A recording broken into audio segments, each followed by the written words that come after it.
Now we're going to look at a video, another pack of lies that Shaitanic terrorist organization known as Israel has come out with. They had just been found out to kill 15 homeless? No. Aid workers, medics. They were coming out in an ambulance, flashing lights, coming out to help people, and they were viciously gunned down, shot in the head and buried. The evidence was found out. Subhanallah. This is what these people are at. Yeah, free world. Let's get into this video, see what it's all about.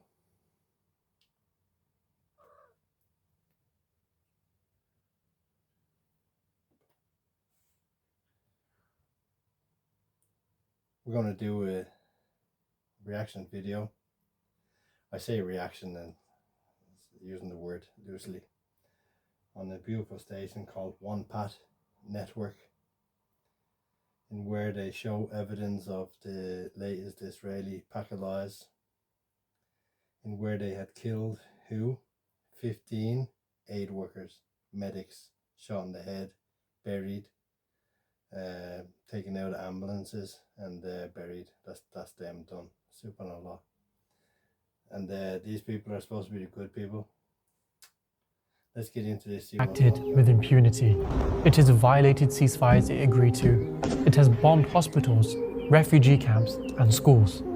It has killed its own hostages and blamed others. It has buried lies so vast that even truth struggles to breathe. Time and time again, the world has looked away, but this time, the crime was caught on camera. 15 medics, unarmed, shot and buried, and the footage survived. 15 unarmed medics. Subhanallah.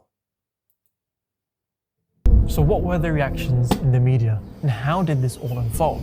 Well, let's take a look. Acknowledge one thing. This sadly isn't new. Israel's massacre of 15 Palestinian Red Crescent medics and rescue workers follows a familiar and horrifying pattern. It goes something like this. Israel commits a war crime so heinous, the evidence is impossible to ignore.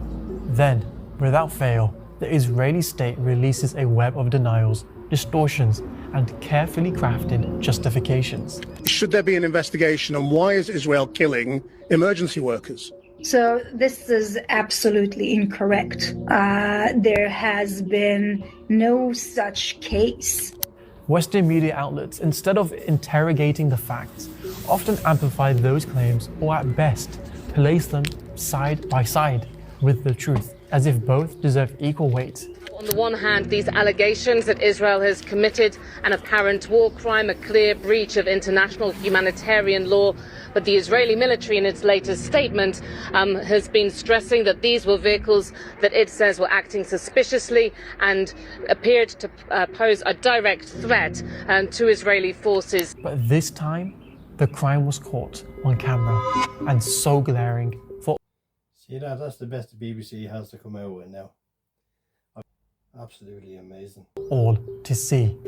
Newly released footage has revealed the truth about what happened to those medics, and it proves beyond doubt as to what happened. Here's the breakdown. On the 23rd of March, 5 ambulances were dispatched near Rafah in southern Gaza. Their mission to evacuate injured Palestinians following an Israeli airstrike. A mission on paper, something routine, but they never returned. The United Nations reported that all contact was lost. A single survivor later testified. His colleagues were gunned down. Not caught in crossfire, but targeted. Access to the area was blocked for 5 whole days. And when the UN was finally allowed through, what they discovered was truly horrifying. A mass grave. Bodies of medics and first responders all dumped together. A forensic doctor later confirmed many had been shot at close range. One victim had their hands and feet bound together. Ambulances, clearly marked with the Red Crescent, had been bulldozed and buried, as if to erase the evidence. But Israel, of course, had an explanation for all of this. The IDF claimed its forces had opened fire, alleging the ambulances had advanced suspiciously, without headlights or coordination. Foreign Minister Gideon Sa'ar doubled down, asserting that the vehicles pose a threat to Israeli soldiers. Well, the IDF did not randomly attack an ambulance. Last Sunday, several uncoordinated vehicles were identified advancing suspiciously toward IDF troops without headlights or emergency signals. IDF troops then opened fire at the suspected vehicles. But here's what they didn't expect: proof. A mobile phone left behind on one of the victims contained the final moments of those medics. The leaked footage shared by the New York Times shows the ambulances with flashing headlights clearly visible, moving cautiously. And then, gunfire. In the recording, one voice is heard. His name was Rafat Redwan, a young paramedic. His final words were, "Forgive me, mother, forgive me. I chose this path to help people. Forgive me, mother." Rafat was apologizing to his own mother, not because he had done anything wrong, but because he chose a profession of mercy. And it cost him his life. His body was later found in a mass grave with a bullet to the head. And still, the cover-up continued. Sky News investigated Israel's claims that the area was under an evacuation order and found it to be false. In fact, the evacuation order was given an hour after the killings. Even Fox News correspondent Trey Yingst, who is often reported from within Israeli circles, confirmed what he was told by the IDF about this incident was simply not true. What we have here is plain and simple: a war crime. 15 medics and rescue workers killed while doing their job, then buried, covered up, and lied about. And how did Western media respond? Let's take a look at the BBC. The BBC buried this story several articles deep. Their headline: video footage appears to contradict Israeli account of Gaza killings. Appears? What part of mass graves, forensic evidence, and video footage only appears to contradict?